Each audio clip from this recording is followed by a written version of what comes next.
Fairport Convention, we're doing a marathon protest. They were part of a number of artists doing a marathon at the Roundhouse in London, protesting against the Vietnam War. And I think they had a kind of civilized slot at 8 p.m. or 9 or something like that. But there were obviously lesser known artists who were keeping the whole thing going 2 a.m., 3 a.m., etc. And when they finished, all of them went home except Ashley Hutchings, the bass player. And he stuck around and listened to the other singers. And at some wee hour of the morning, this kid came out and sang a couple of songs. And Ashley went up to him and got his phone number. And he came into my office the next day and he brought me this slip of paper. And he said, hand me a slip of paper. And he said, I heard this kid last night, he's kind of interesting, I think we should call him up. And so I called up Drake. And he was kind of startled to hear from me and brought in a tape and left it. And later that day, I had a little reel-to-reel in my office, and I put it on and listened, and I went, wow. I just immediately thought, this is incredible. And so I called him up, and he came in, and we talked about doing a record, and we started making a record.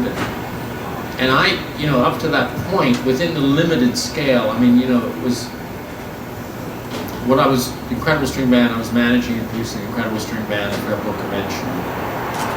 And I'd had that brief moment with Pink Floyd, which had been very frustrating, but it didn't do anything to dent my confidence that I knew what I was doing.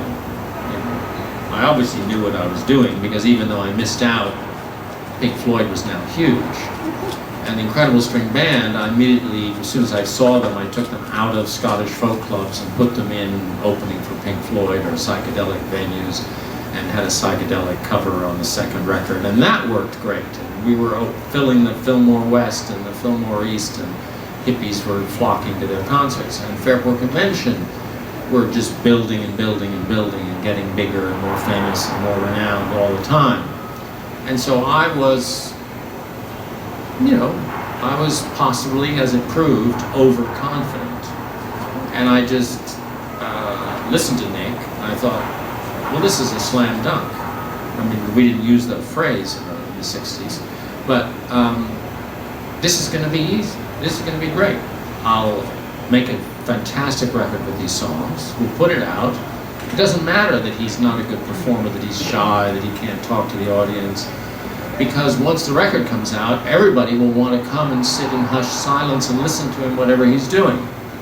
And so we put out 5 Leaves Left, and nobody bought it, and nobody responded. And I even, years later, I read it, somebody sent me a bunch of clippings of reviews, and there was a review from Melody Maker that said, that reviewed 5 Leaves Left as a rather unsuccessful marriage of folk and cocktail jazz. And so that was the way that people responded, and I was flummoxed. I didn't know what to do. I didn't know how to respond. I didn't have plan B. I didn't, and my only response was, let's make another record. They've got to get it the next time. And so we made Brighter Later, and they didn't get that either. And so Nick, and of course Nick then decided, well, these sort of big productions, if you will, haven't worked. And I, by this time, was moving to California, and Nick said, I'm just going to go in the studio with John Wood and make a record with just guitar. And of course, and I said, that would be a disaster. I thought that was the silliest, most wrong-headed thing you could possibly do. And of course today, 40 years after, Pink Moon, the record he did with just guitar, sells twice as much as the other 2 records. Is this a segue to have Kurt sing Sure. a Nick Drake song? The song is called Riverman.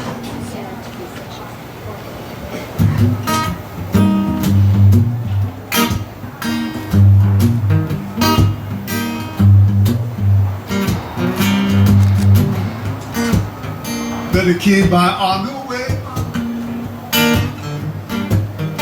said she had a word to say, but things today, I'm feeling free.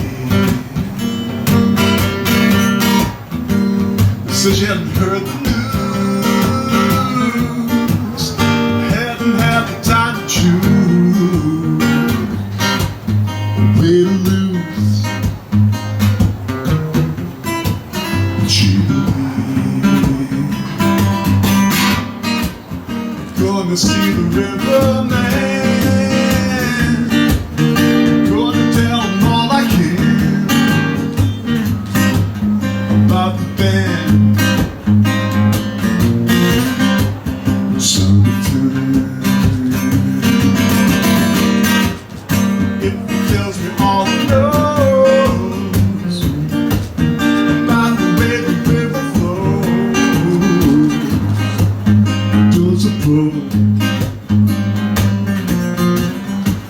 It's been for me.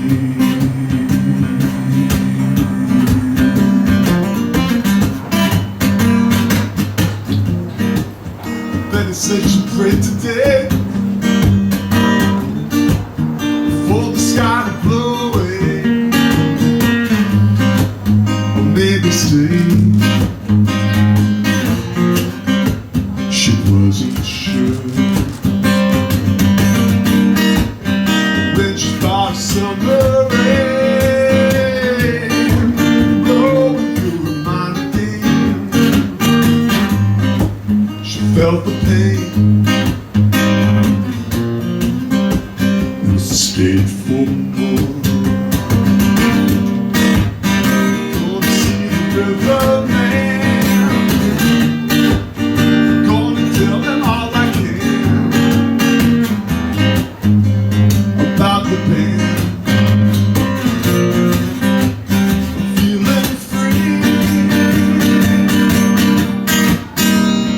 Tells me all he knows about the way the river flows. I don't suppose